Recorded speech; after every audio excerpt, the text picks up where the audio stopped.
नमस्कार दोस्तों, हमारी आज की कहानी का नाम है मजबूरी। हे भगवान, आज फिर तूने मेरे टी शर्ट का एक कप तोड़ दिया। मेरे मायके का था। भैया ने कितने प्यार से मेरी सालगिरह पर दिया था। इसके पैसे तो मैं तेरी तनख्वाह से काटूंगी। माला, सुन रही है ना तू? फर्श पर टूटे कप के टुकड़े देखकर वर्षा अपनी 45 वर्षीय काम वाली पर जोर से चिल्लाई। दीदी, वो गलती से हाथ से छूट गया, कहते हुए माला की आंखों में आंसू आ गए। बस बस, ये सब तेरे बहाने हैं। अब जल्दी से समेट इन्हें, कहकर वो अपने बेडरूम में चली गईं। माला पिछले कई महीने से ही वर्षा के यहाँ काम कर रही थी। 6 महीने पहले तक तो उसकी जिंदगी बड़े मजे में कट रही थी। काम करना तो दूर, वह तो सामान लाने भी अपने पति के साथ ही निकलती थी। उसका पति एक फैक्ट्री में फोरमैन था। उसके पति को जितनी तनख्वाह मिलती थी उसमें दोनों पति पत्नी का गुजारा मज़े से हो जाता था। विवाह के 6 बरस बाद जब कोई संतान नहीं हुई तो दोनों ने डॉक्टर को दिखाया। कुछ महीनों के इलाज के बाद भी डॉक्टर ने साफ से कुछ जवाब नहीं दिया तो माला ने पति से दूसरी शादी कर लेने को कहा। तब तो उसकी सास भी थी। पोते का मुंह तो वो भी देखना चाहती थी, लेकिन उसका पति नहीं माना। बोला, औलाद का सुख में लिखा होगा तो तेरे साथ ही मिलेगा, वरना समझ लूँगा कि बुढ़ापे में औलाद से मिलने वाला सुख मेरी किस्मत में नहीं है। उसके इस फैसले के आगे तो माला और उसकी सास चुप हो गए। वो किसी भी हाल में दूसरी शादी करके माला के साथ नाइंसाफ़ी नहीं करना चाहता था। कुछ साल बाद उसकी सास भी गुजर गई। अब तो दो व्यक्ति ही रह गए थे।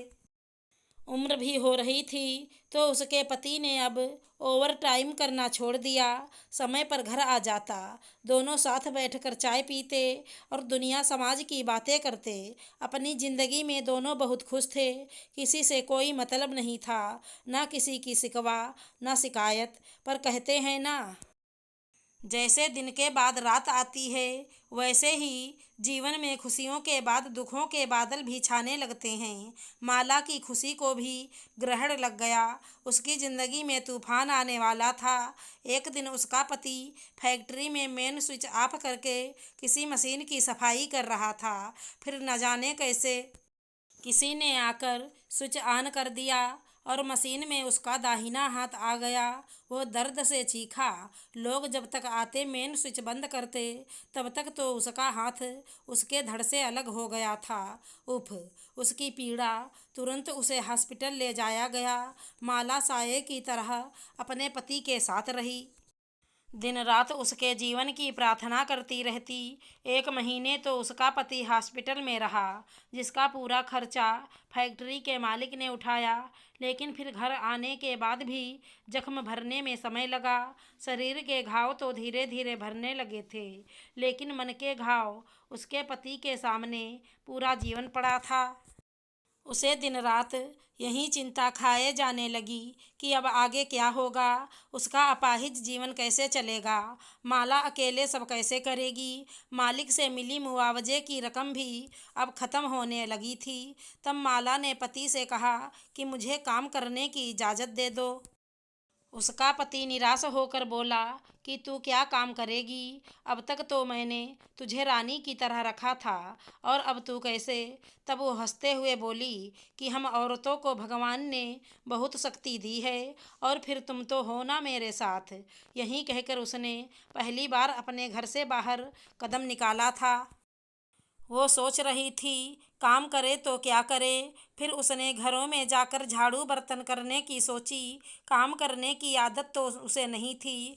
धीरे धीरे करने पर वर्षा कभी एक घुड़की दे देती थी, फिर भी सब ठीक चल रहा था। काम करके घर जाती तो पति मुस्कुराकर वैसे ही उसका स्वागत करता जैसे पहले वो किया करती थी, और तब उसकी सारी थकान दूर हो जाती थी। पिछले महीने उसे बुखार हो गया था तो 2 दिनों की छुट्टी लेने के बाद वो काम पर लौटी थी। लेकिन कमजोरी थी, जिसकी वजह से उसके हाथ से एक कांच का गिलास गिरकर टूट गया था।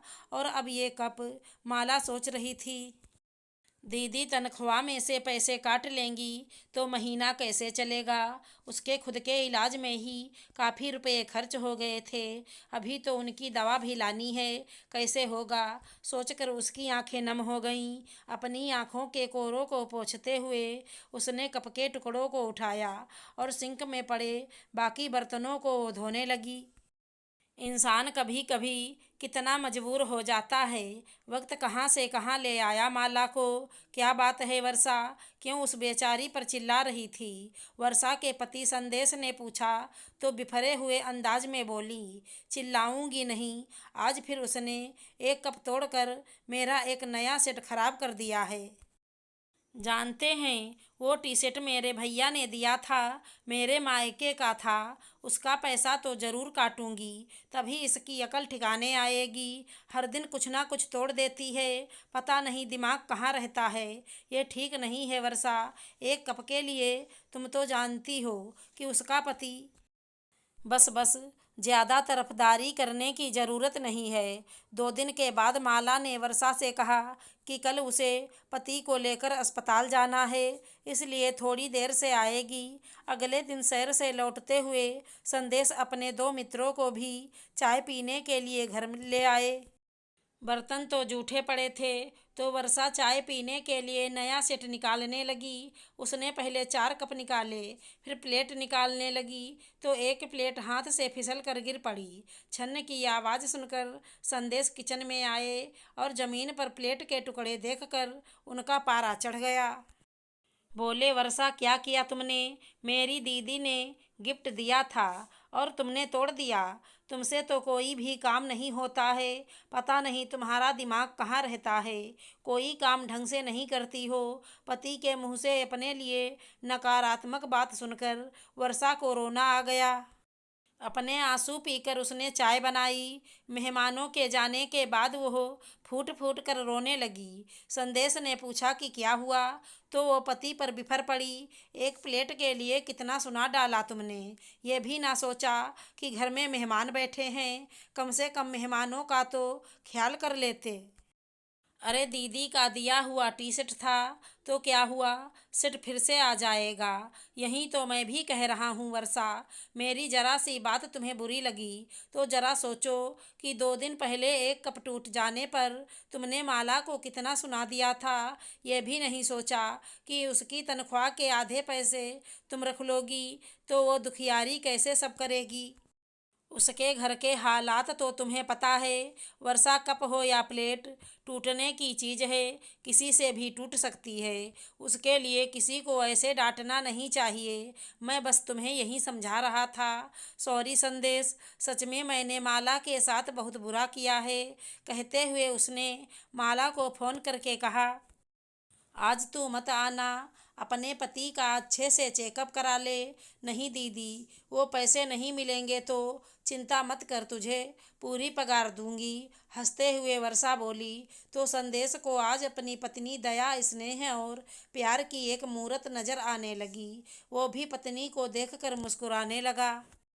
गलती किसी से भी हो सकती है। अगर कोई चीज़ हमसे टूट जाएगी तो क्या हम उसका भुगतान करते हैं?